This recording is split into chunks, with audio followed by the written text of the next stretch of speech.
Deus. Você trouxe a palavra de Deus?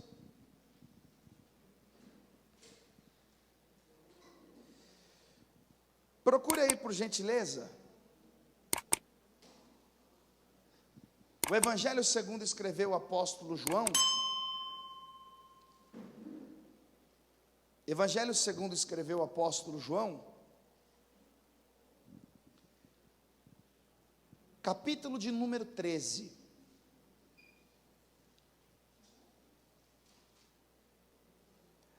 O texto é muito conhecido, não é? Já estava muito próxima a hora de Jesus ser preso, julgado, condenado e morto. Já haviam se passado 3 anos que Jesus ensinava os seus discípulos. E nessa ocasião, Jesus vai fazer algo que surpreende todos eles. Porque ele vai se despir, ele vai pegar uma bacia com água, vai lavar os pés dos seus discípulos e depois vai enxugá-los. E Jesus fez isso para servir de exemplo, porque ele vai dizer: eu sou o Senhor e vocês são os servos. E se eu, sendo o Senhor, fiz questão de servir vocês, vocês devem seguir este exemplo. Vocês devem servir uns aos outros. E depois de ter dito isso, Jesus vai dizer algo que eu quero tirar como um ponto de reflexão. Entenda, a minha mensagem não é expositiva, eu não vou expor o contexto, mas eu quero tirar uma reflexão com base naquilo que Jesus falou depois de ter ensinado. Capítulo 13, versículo 17, está escrito assim, João 13, 17, se sabeis essas coisas, bem-aventurados sois, se as fizerdes. Amém? Olha que interessante, ele condiciona 2 vezes a bem-aventurança. O que ele diz? Depois de ter ensinado, ele vai dizer: se vocês saberem essas coisas, vocês serão bem-sucedidos, vocês serão mais do que felizes, se vocês fizerem. Qual é a mensagem que Jesus está querendo transmitir aos discípulos?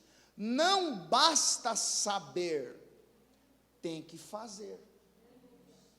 Não basta conhecer, ter ciência, entendimento. É necessário tornar as coisas práticas.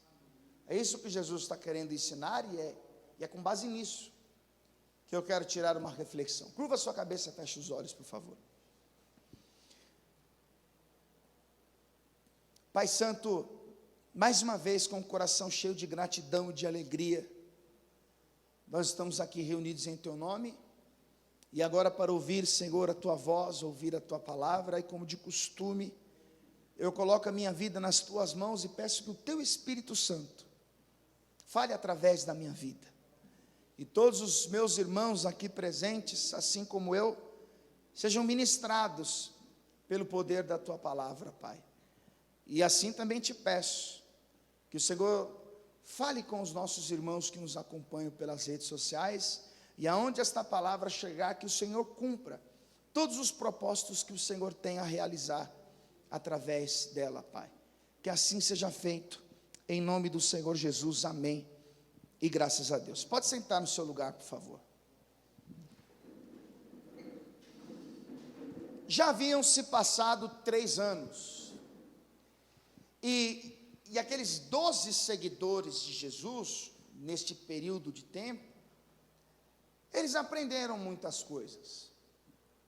Jesus vai dizer em João capítulo 15, no versículo 15, que tudo que ele recebeu do Pai, vos fez conhecer, saber.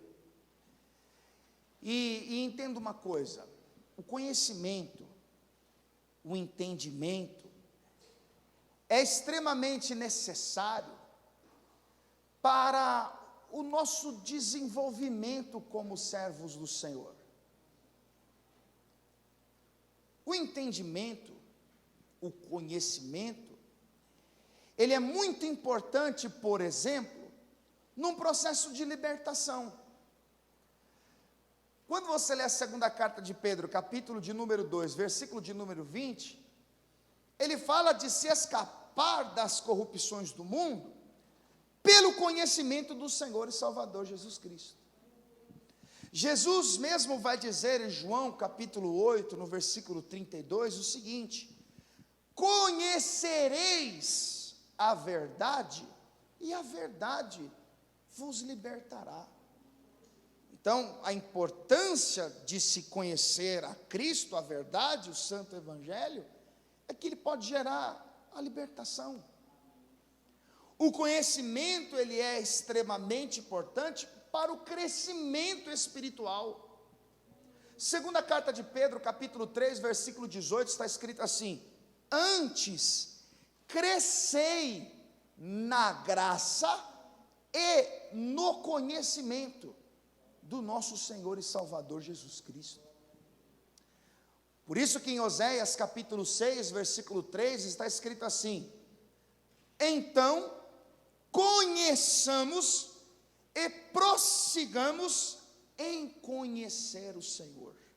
E escute, se existe algo que gera alegria no coração de Deus, se existe algo que agrada ao Senhor, é exatamente o fato dos seus servos desejarem o conhecê-lo através da revelação da sua palavra. Quando você lê Jeremias capítulo 9, versículo 23, o texto diz assim: não se glorie o sábio na sua sabedoria, e nem se glorie o forte na sua força, não se glorie o rico nas suas riquezas, mas o que se gloriar, glorie-se nisto, em me conhecer e saber que eu sou o Senhor, que faço misericórdia, justiça e juízo na terra, porque destas coisas me agrado, diz o Senhor. Então, Deus se agrada de ver o homem buscar conhecimento. Provérbios 19, 2 diz que a alma ficar sem conhecimento não é bom. Provérbios 19, 8 diz que o que adquire o entendimento ama a sua alma, e o que cultiva a inteligência achará o bem. Então, por isso que Jesus, normalmente, quando entrava no templo, na sinagoga e até nos montes, ele procurava ensinar, e ensinar é transmitir conhecimento. Porque a falta de conhecimento mantém um homem num estado de ignorância. E a Bíblia diz em Oséias, capítulo 4 e versículo 6, que o povo perece por falta de conhecimento. Então entenda, é importante para o crente, para o homem, para a mulher, para se desenvolver como pessoa, conhecer. 1 Timóteo capítulo 2, versículos 3 e 4, Paulo escreveu que é bom e agradável diante de Deus, que quer que todos os homens se salvem e venham ao conhecimento da verdade. Agora, olha que coisa interessante. Jesus, ele está ensinando os discípulos. E logo em seguida ele vai dizer: se vocês conhecerem, se vocês saberem, se vocês entenderem essas coisas, vocês serão bem-sucedidos, mas com uma condição. Qual? Se vocês fizerem. Porque entenda, não basta conhecer, não basta saber. Deus não está à procura de eruditos, de teólogos, de estudiosos, mas de pessoas que tenham disposição para colocar em prática aquilo que estão aprendendo com o Senhor. Porque entenda, os maiores opositores, a principal oposição que Jesus enfrentou durante o período de 3 anos e meio que ele exerceu o seu ministério terreno, essa oposição veio da parte de homens que eram profundos conhecedores da Escritura. Eram os escribas, eram os fariseus, que apesar de conhecerem como poucos os escritos de Moisés, os escritos dos profetas, eles viviam de maneira contrária àquilo que eles aprenderam. Eles não colocavam em prática. Jesus vai dizer em Lucas capítulo 6, versículo 46, e por que me chamais Senhor, Senhor, se vocês não fazem o que eu mando? E aí você precisa entender que tanto o Senhor Jesus, como os apóstolos que com ele aprenderam, eles ensinavam que o bem-aventurado não é o conhecedor, não é o que sabe muito, não é o que tem um amplo conhecimento, mas o bem-sucedido diante de Deus é aquele que luta para colocar em prática aquilo que aprende através do Evangelho. E no capítulo 1, versículo 22 da carta que Tiago escreve, eu quero ler com você, Tiago capítulo 1, procure aí por favor, Tiago capítulo 1, versículo de número 22, está escrito assim: sede cumpridores, em algumas traduções está, sede praticantes da palavra, e não somente ouvintes, enganando-vos com falsos discursos. Porque se alguém é ouvinte da palavra e não cumpridor, é semelhante ao varão que contempla ao espelho o seu rosto natural, porque se contempla a si mesmo, e foi-se, e logo se esqueceu de como era. O que Tiago está querendo ensinar? Olha, vocês precisam praticar a palavra, colocar a palavra em prática, e não ser apenas ouvintes. Porque aquele que é ouvinte, mas não é praticante, ele é igual uma pessoa que vai diante do espelho, contempla a sua imagem, e quando ela sai, ela esquece da sua própria aparência. Ela não tem uma personalidade definida. E aí, no versículo de número 25, olha o que ele vai dizer: aquele, porém, que atenta bem para a lei perfeita da liberdade, e nisso persevera, não sendo ouvinte esquecido, mas fazedor da obra, este tal será bem-aventurado no seu feito. Perceba que no versículo de número 25, Tiago está falando das mesmas coisas que Jesus diz em João 13:17. Se vocês saberem essas coisas, bem-aventurados sois se as fizerdes. Olha o que Tiago está dizendo: aquele, porém, que atenta para a palavra de Deus e nisso persevera, não sendo ouvinte esquecido, mas fazedor da obra, este tal será bem-sucedido naquilo que faz.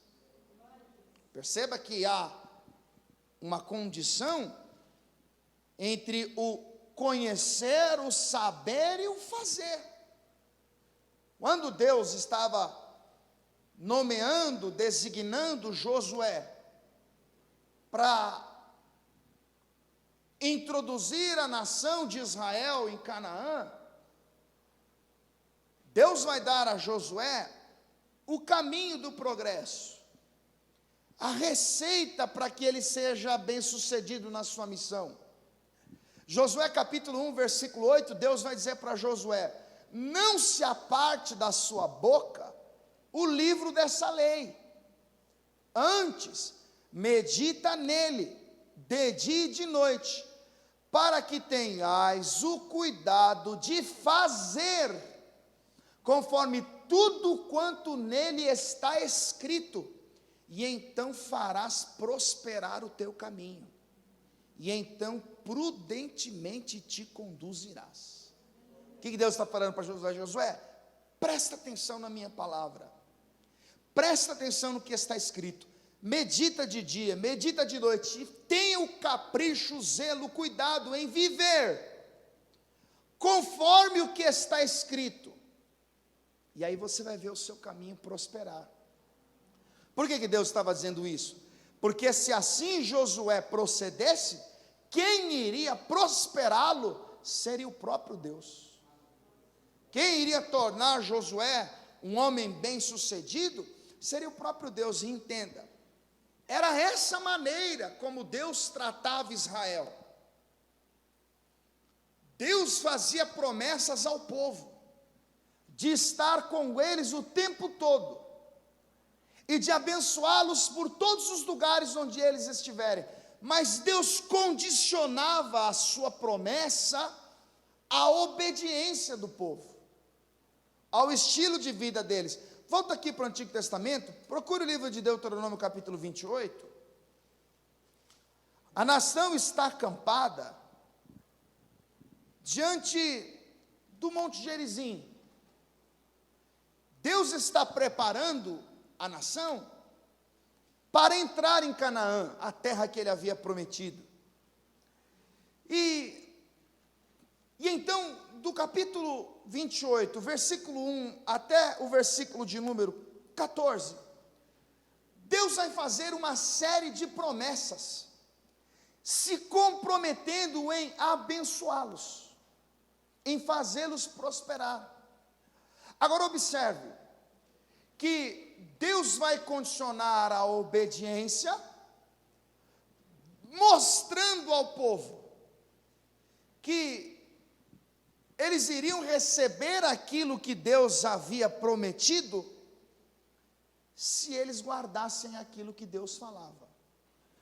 Deuteronômio capítulo 28, versículo 1, está escrito assim: e será que se ouvires a voz do Senhor teu Deus, tendo cuidado de guardar, de observar o zelo, quando você lê o Salmo 119, versículo 11, diz assim: escondi a tua palavra no meu coração, para não pecar contra ti. Então Deus está dizendo, se vocês tiverem o cuidado de ouvir, o zelo de guardar todos os mandamentos que eu te ordeno hoje, o Senhor teu Deus te exaltará sobre todas as nações da terra, e todas essas bênçãos virão sobre ti e te alcançarão. Quando? Quando ouvirdes a voz do Senhor teu Deus. Deus está dizendo, olha, o papo é esse aqui. Se vocês ouvirem, se vocês guardarem, se vocês fazerem, ninguém vai prevalecer diante de vocês. Vocês serão abençoados ao entrar e ao sair, bendito será o fruto do vosso ventre, vocês vão lançar sementes e a terra vai produzir em abundância. Mas quando? Quando vocês ouvirem a voz do Senhor teu Deus. E olha o versículo de número 12: o Senhor te abrirá o seu bom tesouro, o céu, para dar chuva à tua terra no seu tempo, e para abençoar toda a obra das tuas mãos, e emprestarás a muitas gentes, porém tu não tomarás emprestado, e o Senhor te porá por cabeça e não por cauda, e só estarás em cima e não embaixo. Agora quando obedecerdes os mandamentos do Senhor teu Deus, que hoje te ordeno, para os guardar e fazer. O que Deus está dizendo? Olha, se vocês saberem essas coisas, eu vou abençoar vocês. Quando? Quando vocês fizerem. Quando vocês colocarem em prática.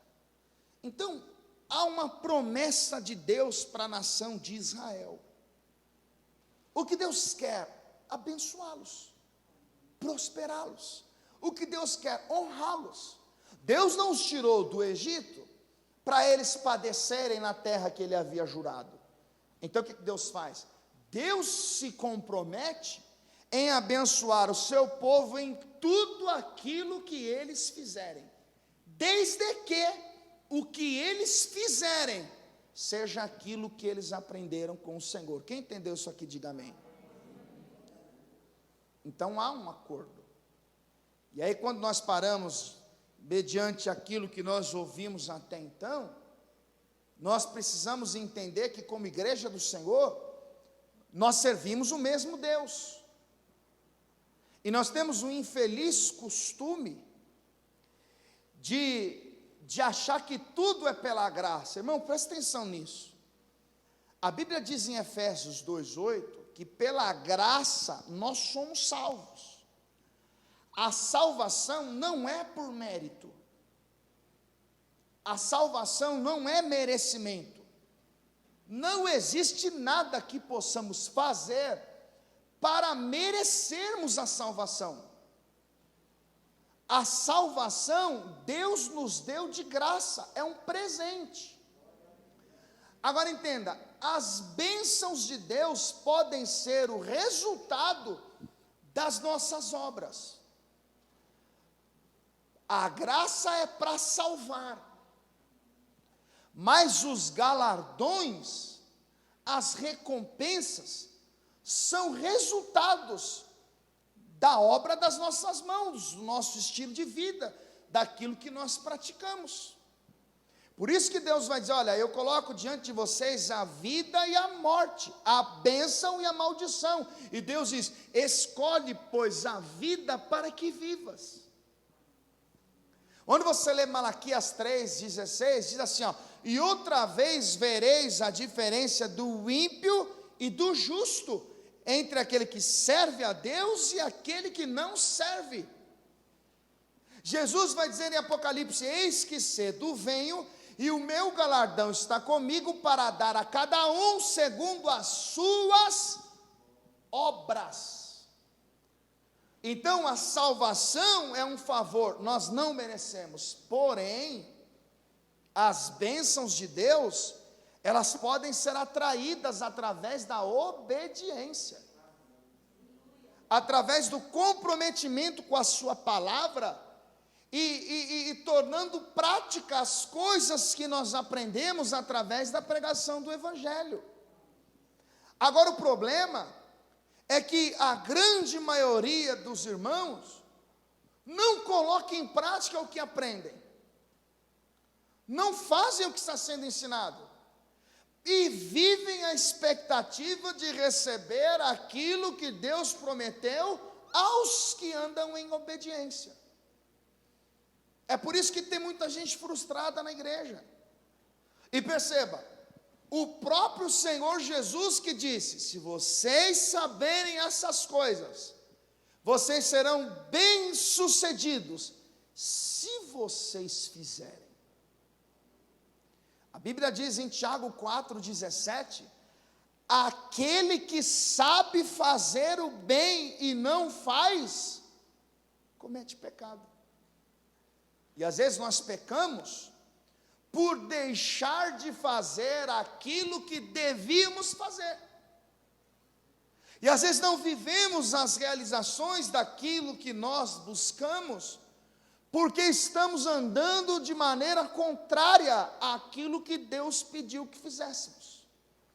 Então, eu quero usar 2 exemplos de homens que sabiam que deveriam fazer e não fizeram. Um homem, melhor dizendo, sabia o que deveria fazer e não fez, e um outro que sabia qual era a vontade de Deus e fez, e cada um deles viveu a sua consequência, cada um deles teve um destino diferente, porque você é bem sucedido diante de Deus, você alcança maturidade espiritual, você cresce em graça e em conhecimento, quando você briga contra você mesmo, contra seus interesses, contra a sua vontade, para que a vontade de Deus prevaleça sobre a sua.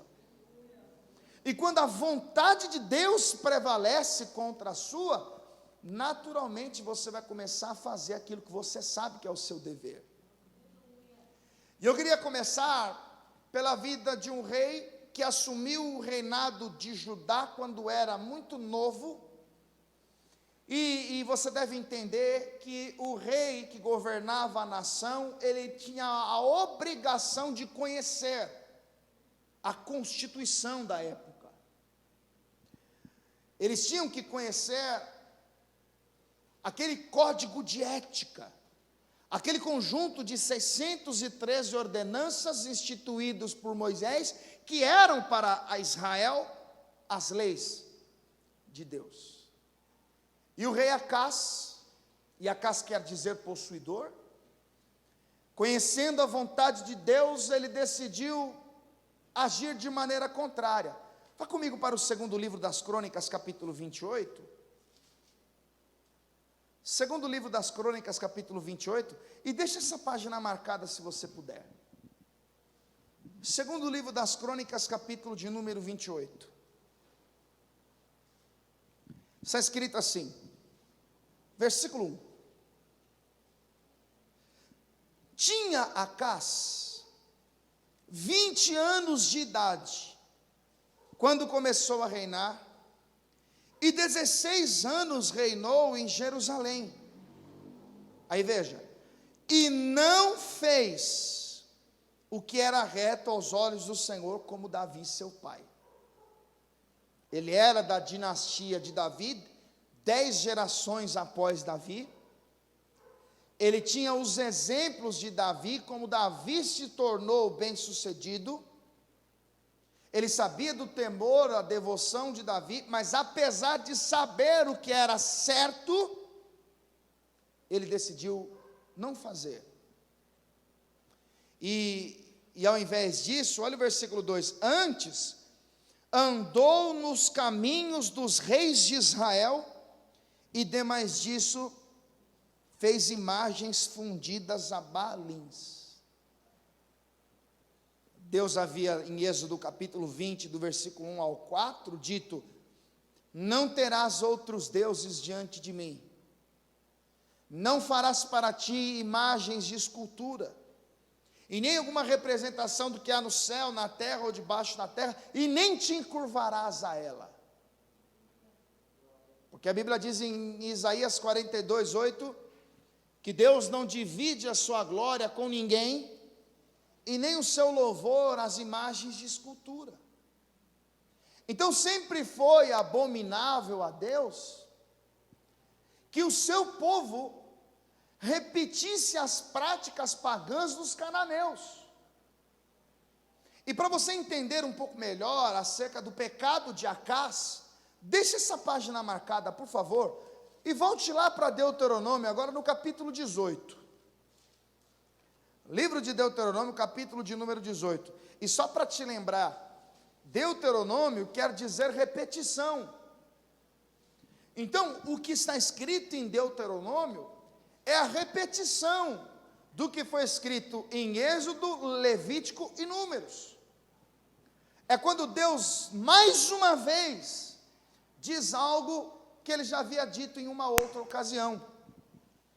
Então perceba, no capítulo de número 18 de Deuteronômio, em versículo de número 9, está escrito assim, quando entrares na terra que o Senhor teu Deus te der, não aprenderás a fazer conforme as abominações daquelas nações.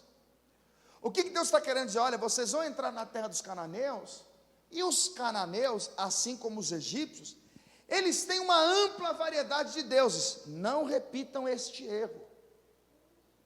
Eu não quero que vocês prestem cultos a deuses pagãos.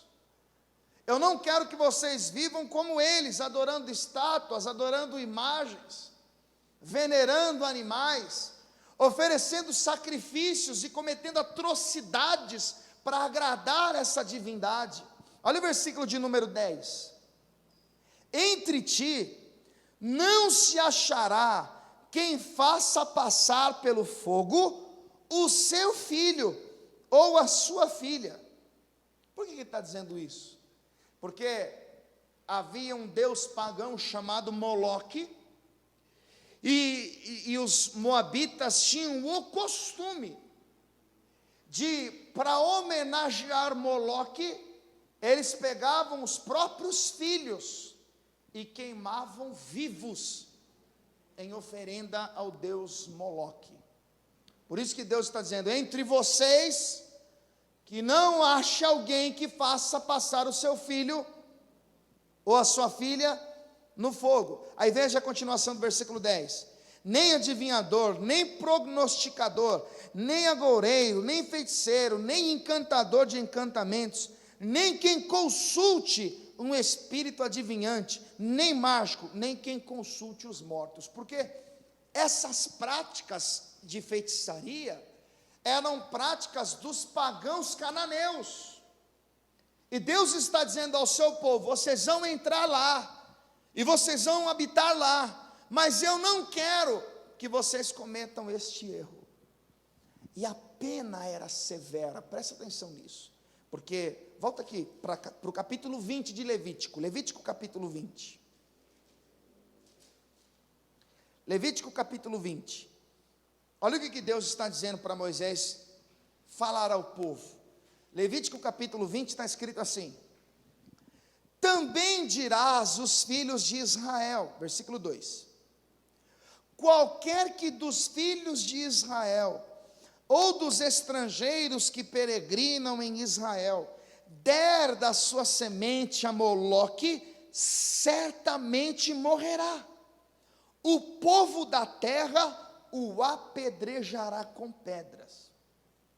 Então o que Deus está dizendo? Olha, se houver alguém do meio da nação, ou um estrangeiro que se converte à fé judaica, mas que de repente ofereça a sua semente, ou seja, o seu filho ou a sua filha a Moloque, esse camarada tem que morrer. Ele tem que ser apedrejado, porque isso era algo abominável a Deus. Agora, se porventura alguém soubesse de tal pecado e decidisse poupar a vida do transgressor, então Deus se voltava contra o transgressor, contra aquele que o poupou e contra toda a sua família. Olha o que está escrito no versículo de número 3: e eu porei a minha face contra este homem, e o extirparei do meio do seu povo. Portanto, deu da sua semente a Moloque, para contaminar o meu santuário e profanar o meu santo nome. E se o povo da terra, de alguma maneira, esconder os olhos daquele homem que houver dado da sua semente a Moloque, e não matar, então eu porei a minha face contra aquele homem e contra a sua família. Porque era aos olhos de Deus algo terrível e abominável, inconcebível e inaceitável, que entre o seu povo houvesse alguém que oferecesse os seus filhos queimados em sacrifícios a Moloque. E o que isso tem a ver com o rei Acás? Volta lá para o segundo livro das Crônicas, capítulo 28.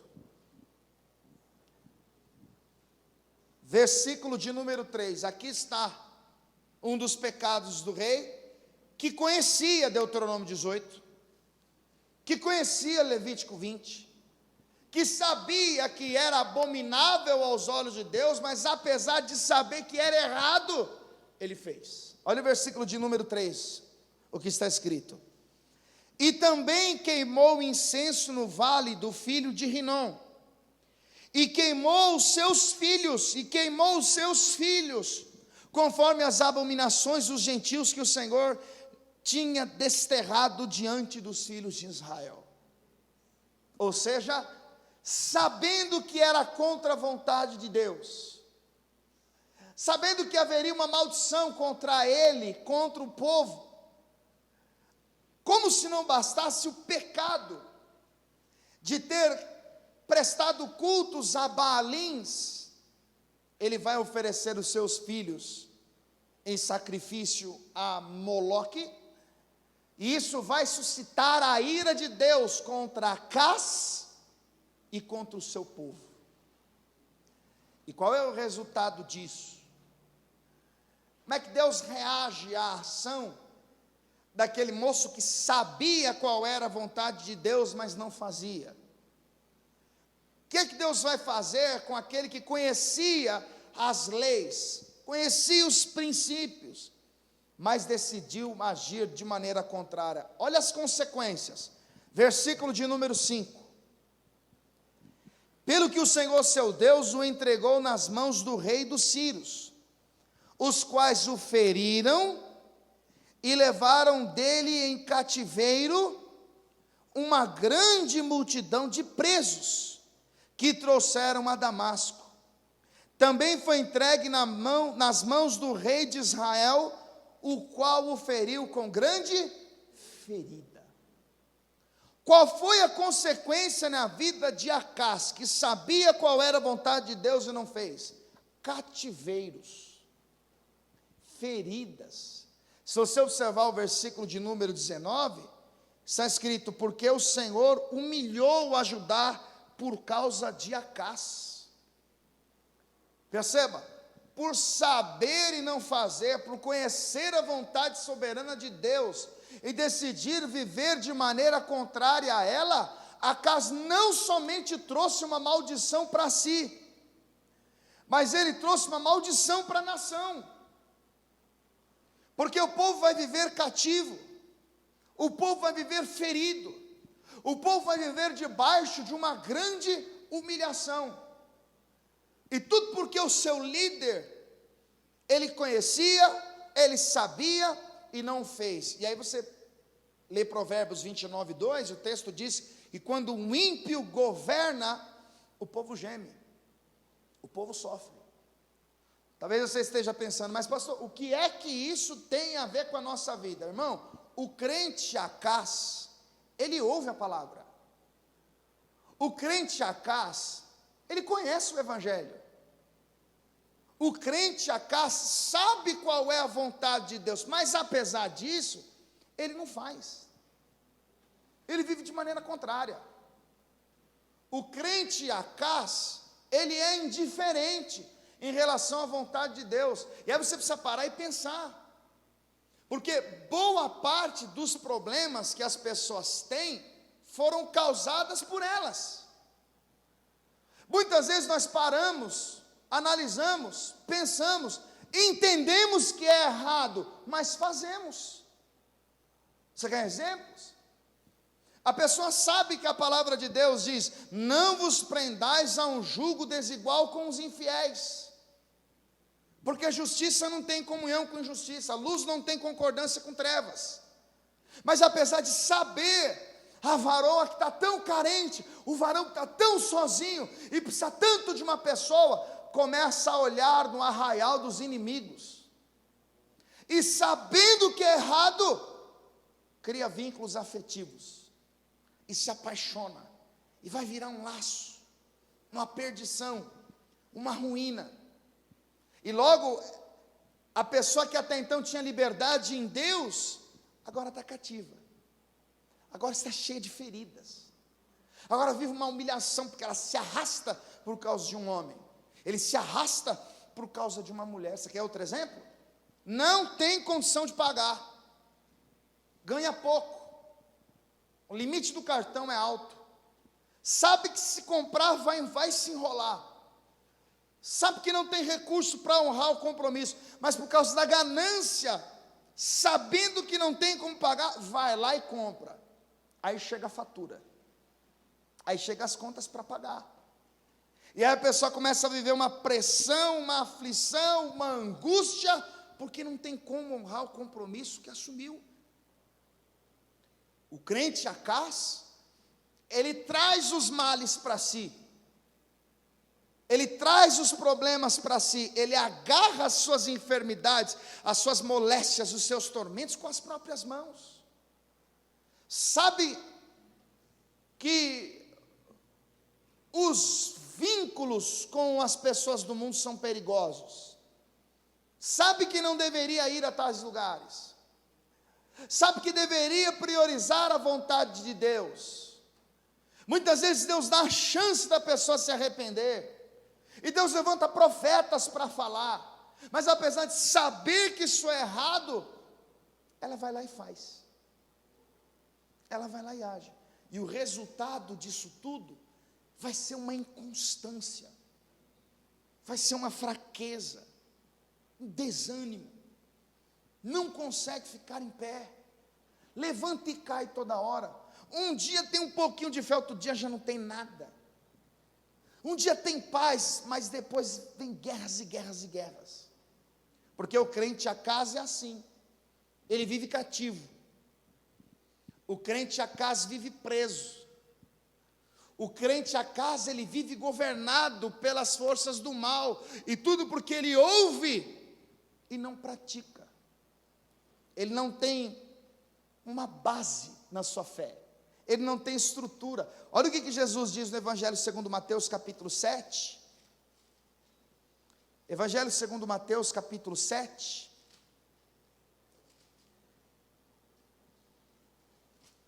E versículo de número 26, está escrito assim: e aquele que ouve estas minhas palavras, e as não cumpre, compará-lo-ei ao homem insensato, que edificou a sua casa sobre areia. Ou seja, aquele que ouve e não pratica, ele é insensato. Ele é como uma casa edificada sobre areia. Ele não tem alicerce. E aí, irmão, eu sou obrigado a perturbar sua consciência agora. Porque nós temos o costume de transferir a Deus responsabilidades daquilo que somos nós que temos que fazer. Está o marido e a mulher em pé de guerra dentro de casa. E aí o marido ora a Deus dizendo: Senhor, transforma o coração dela, transforma o coração dela. Senhor, muda ela, muda ela, muda ela. Aí está a mulher: Senhor, muda ele, muda ele, muda ele. Transforma o coração dele.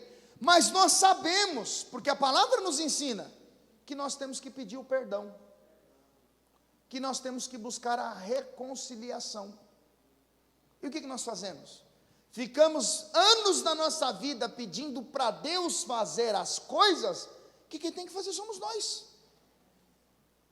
E por isso que muitas pessoas se frustram. Por isso que muitas pessoas têm a sua fé estruturada na areia. Não tem alicerce, não tem fundamento, não tem base. É só você olhar para a sua vida. E você vai perceber que boa parte das coisas que você pede a Deus, quem tem que fazer é você. Quem tem que agir é você, quem tem que mudar é você. Eu disse aqui de manhã para as pessoas: olha, quando você for orar, preste atenção na oração que você faz. E se possível, quando você disser amém, tenta lembrar o que você acabou de falar e escreve tudo num papel. E quando você olhar para o papel, você vai perceber que você mesmo pode trazer a resposta da maioria das coisas que você falou na sua oração. Porque nós nos acovardamos. E por não concordar com a vontade de Deus, nós pedimos para Ele fazer aquilo que quem tem que fazer somos nós. O crente é a casa. Entendeu aí? Você quer uma dica para você passar a viver um momento maravilhoso no seu casamento? Busca o diálogo. Pede perdão. Tenta mudar você. Tenta ser diferente. Coloque em prática o que você tem aprendido. A palavra de Deus diz que há tempo de falar, mas há tempo de calar. E toda vez que tem um disse-me-disse, você quer resolver na base do bate-boca. E o resultado é que a contenda fica ainda maior. E aí você vai orar para Deus, pedindo para Deus tirar um monte de coisa que entrou no seu coração, que é resultado do seu agir. Então não seja como crente Acás.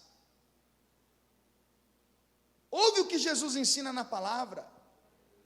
E lute contra você mesmo, colocando em prática o que Deus nos instrui. A consequência na vida de Acás, das suas más obras, vai ser a ruína. Porque ele vai viver uma grande maldição, seu povo vai ser amaldiçoado, E a influência de Acás na vida da nação vai provocar uma grande destruição. Feridas, cativeiros, prisões e humilhações. O crente Acás, ele não tem estrutura. Ele é edificado sobre areia. Olha o verso 27. E desceu a chuva, e correram os rios, assopraram os ventos, combateram aquela casa e caiu, e foi grande a sua queda. Por que foi grande a sua queda? Porque ele ouviu e não praticou. Porque ele sabia e não fez. Porque ele foi instruído, mas decidiu andar de acordo com as intenções do seu coração malvado. E andou para trás e não para frente. Agora entenda, o sucessor de Acás no trono de Israel foi um homem chamado Ezequias. E o Ezequias fez o que era reto aos olhos do Senhor. Ao invés de repetir o costume do seu predecessor, que havia fechado as portas do templo, o Acás provocou uma ruína tão grande em Israel, que os sacerdotes e os levitas foram embora. As orações e o culto que eram prestados a Deus foram descontinuados, tamanha era a maldade de Acás e a ruína que ele viveu. Mas quando Ezequias assume o poder, ele decide então fazer o que era reto aos olhos do Senhor. E assim como o comportamento de Acás, que sabia e não fez, trouxe ruínas para a sua nação, o comportamento de Ezequias, que fez o que era reto aos olhos do Senhor, vai atrair a bênção de Deus para a nação de Israel. E aí você precisa entender que a partir do momento em que você saiu da sua casa e veio para a igreja, ouvir a palavra de Deus, Ele te encarrega com uma responsabilidade. É através da sua vida que a luz vai brilhar na sua casa. Jesus diz em Mateus 5,16, assim, resplandeça a vossa luz diante dos homens, para que eles vejam as vossas boas obras e glorifiquem ao vosso Pai que está nos céus.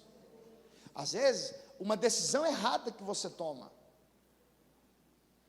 uma falha no seu comportamento, algumas palavras mal colocadas, um testemunho que você dá, é o suficiente para provocar uma ruína na sua casa. Porque as pessoas vão olhar e dizer, se for para ser crente assim, eu não quero. Esse aí não sai da igreja, mas vive falando mal de todo mundo. Ah, esse aí está na igreja o tempo todo, até manda link do vídeo do pastor. Mas toda vez é ele que está no meio da fofoca na família. É ele que está no meio da confusão da família. Não seja um crente Acás. Seja um crente como Ezequias. O Ezequias, ele decidiu fazer o que era reto aos olhos do Senhor. Volta lá para o segundo livro das Crônicas, capítulo 29. Vamos para o capítulo 29. Versículo de número 2, está escrito assim, sobre Ezequias. E fez o que era reto aos olhos do Senhor, conforme tudo quanto fizera Davi seu pai. Fez o que era reto, conforme o que fizera Davi seu pai. E aí você precisa entender que Ezequias, quando ele assume o reinado de Israel, a obra de Deus estava parada, os sacerdotes e os levitas haviam deixado seu ofício, por causa da imundícia que havia nos dias de Acás. E quando Ezequias assume o poder, ele entende que era necessário a manifestação de Deus atuando em favor do seu povo. Então o que ele faz? Ele vai tirar as imundícias. Então o que ele faz? Ele vai fazer uma convocação geral. Olha o que está escrito no versículo de número 3. Ele, no ano primeiro do seu reinado, no mês primeiro, abriu as portas da casa do Senhor e as reparou. Diga glória a Deus. No ano primeiro, no mês primeiro. Quando Ezequias assume o reinado, a sua prioridade era reparar a obra do Senhor. Era consertar a vida com Deus. O crente Ezequias é assim. Ele começa combatendo aquilo que está errado. ele começa agindo contra tudo aquilo que pode lhe trazer problemas. Ele contemplou a ruína do seu antecessor. Aí veja o versículo 4. E trouxe os sacerdotes e os levitas e os ajuntou na praça oriental, e lhes disse: ouve-me, ó levitas, santificai-vos agora, e santificai a casa do Senhor, Deus de nossos pais, e tirai do santuário a imundícia. Olha que coisa, hein? A palavra de Deus diz em 1 Tessalonicenses 4, 7, que a vontade do Senhor é a vossa santificação. A Bíblia diz em Hebreus 12, 14, que sem santificação ninguém verá o Senhor. Olha a inteligência de alguém que quer atrair Deus para a sua vida, que quer atrair Deus para a sua casa. Irmão, você quer atrair Deus para a sua casa? Santifica a sua vida. Se afaste de toda imundícia. Não é a Bíblia aberta no Salmo 91 que vai atrair Deus para lá. Não é ligar o louvor e deixar o som no último que vai atrair Deus para lá. O que vai atrair Deus é a santidade. É a vida devocional cheia de temor e reverência a Deus. É o que Ezequias está fazendo. Versículo 5, e disse-lhes: ouve-me, ó levitas, santificai-vos agora, e santificai a casa do Senhor Deus de vossos pais, e tirai do santuário a imundícia, porque nossos pais transgrediram e fizeram o que era mal aos olhos do Senhor nosso Deus, e o deixaram, e desviaram o rosto do tabernáculo do Senhor, e lhe voltaram as costas. Versículo 8, pelo que veio grande ira do Senhor sobre Judá e Jerusalém, e os entregou à perturbação, à assolação e o assombro, como vós estáis vendo com os vossos olhos. Então Ezequias está dizendo: olha, toda essa ruína que nós estamos vivendo, toda essa maldição que está sobre Israel, todos esses males que estão diante dos vossos olhos, é o resultado daquilo que o rei Acás fez com os nossos pais. Eles viraram as costas para Deus, eles se entregaram aos Baalins, eles fizeram sacrifícios a deuses pagãos. Aí ele vai dizer no verso 10: agora me tem vindo ao coração que façamos um concerto com o Senhor Deus de Israel, para que se desvie de nós o ardor da sua ira.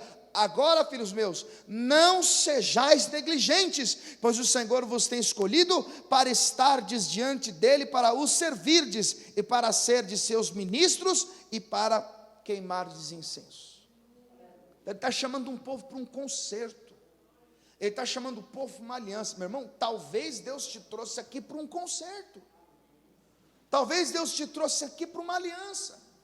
Eu sei que tem pessoas, e muitas pessoas, que vão assistir essa pregação e vão chegar à conclusão que todo esse fracasso, essa apatia espiritual, essa fraqueza, essa falta de ânimo na presença de Deus é o resultado da imundícia. E Deus está te chamando para um concerto, Deus está te chamando para a santificação. Deus está te chamando para tirar tudo aquilo que tem trazido ruínas para você, tudo aquilo que tem te aprisionado, aquilo que tem colocado você sobre um jugo de uma grande humilhação, que tem deixado você cativo. Ezequias, ele agrada a Deus quando ele sabe aquilo que ele tinha que fazer e faz. E entenda, não adianta você citar textos da Bíblia, não adianta você ser formado em teologia, não adianta você ser a pessoa mais influente da congregação, se você conhece a vontade de Deus e não cumpre, e não faz. Ezequias, agora sendo a principal influência da nação, ao invés de o povo padecer, porque em Provérbios 29, 2, na parte A, diz que quando o justo governa, o povo se alegra. Você sendo uma influência na sua casa, até aqueles que não acreditam em Deus podem experimentar da bênção de Deus que entrará na sua casa. Olha o que está escrito no versículo de número 15, aliás, 35, 2 Crônicas 29, 35.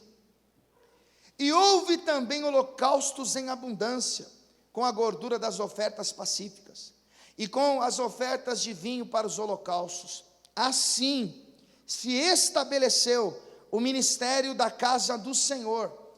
Versículo 36, e Ezequias e todo o povo se alegraram por causa daquilo que Deus tinha preparado para o povo, porque apressuradamente se fez esta obra.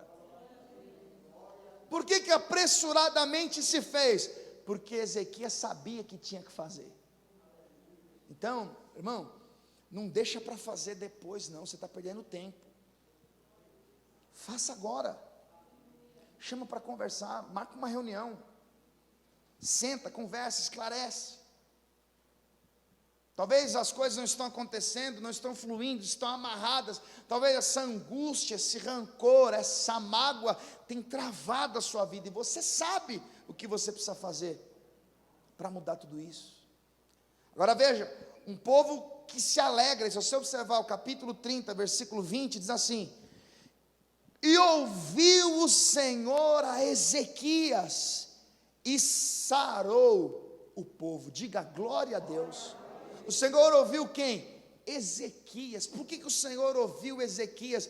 Porque Ezequias sabia o que tinha que fazer e fez. E a Bíblia diz em Tiago 5,16 que a oração de um justo pode muito em seus efeitos. Então Ezequias orava e Deus sarava o povo. O povo percebeu que a atmosfera mudou, a agricultura começou a prosperar. Agora Israel prevalece contra os inimigos. Não há mais cativeiros, não há mais feridas. Por quê? Porque agora quem governa a nação é um homem de Deus que sabe o que precisa ser feito e faz. Um dia Ezequias adoece. Ele diz em Isaías capítulo 38 que o profeta vai até ele e diz: Ezequias, assim diz o Senhor, arruma a tua casa, porque morrerás e não viverás. E diz a palavra que Isaías estava já saindo do palácio. Ezequias virou-se para a parede e ele começou a orar.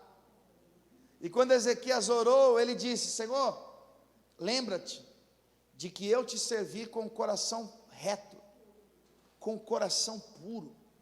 E o texto diz que Ezequias orava e chorava.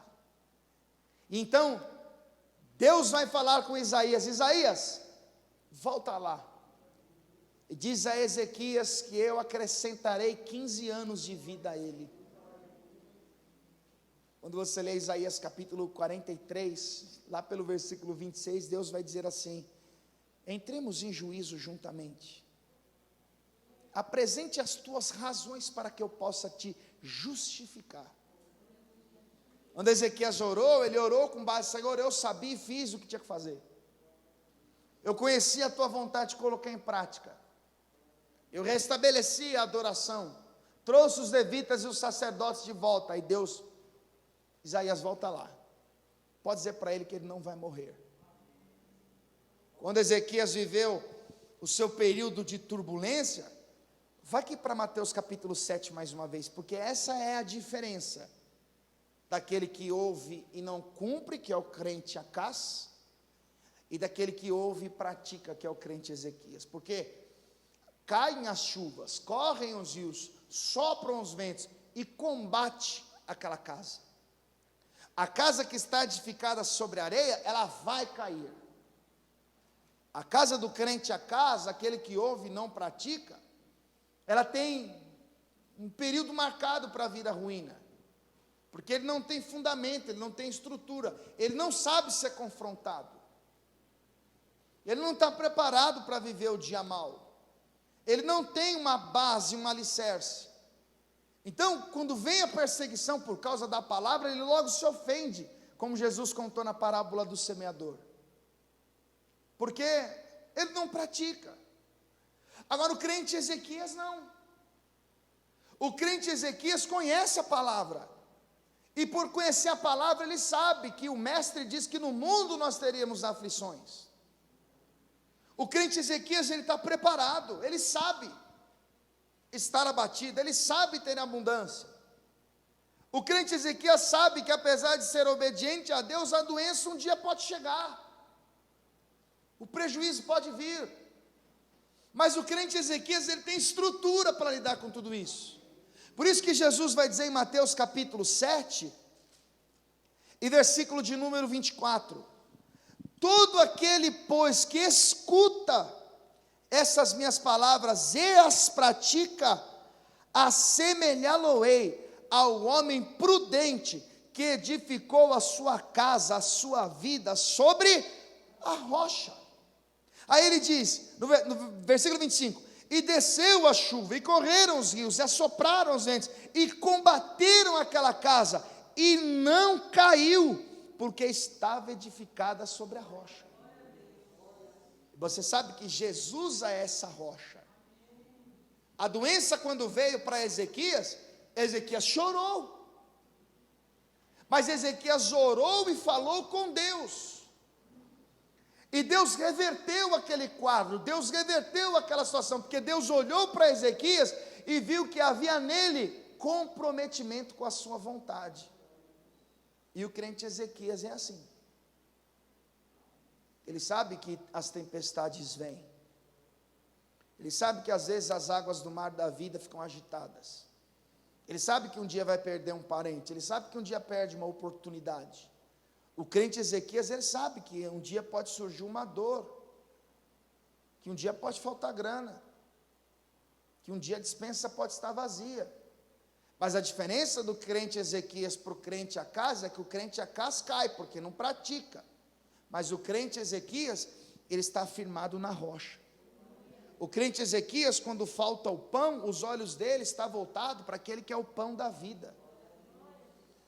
O crente Ezequias, ele sabe que tendo a sua fé firmada em Deus, as chuvas podem vir, os rios podem correr, as tempestades podem vir, mas ele sabe que sempre depois de uma grande tempestade vem uma bonança. E talvez Deus te trouxe aqui para dizer para você: não seja como o crente Acás, seja como o crente Ezequias. Talvez você poderia até chegar e falar assim: ah, pastor, mas eu não sabia dessas coisas. Agora você sabe. Vamos todos ficar de pé, por favor.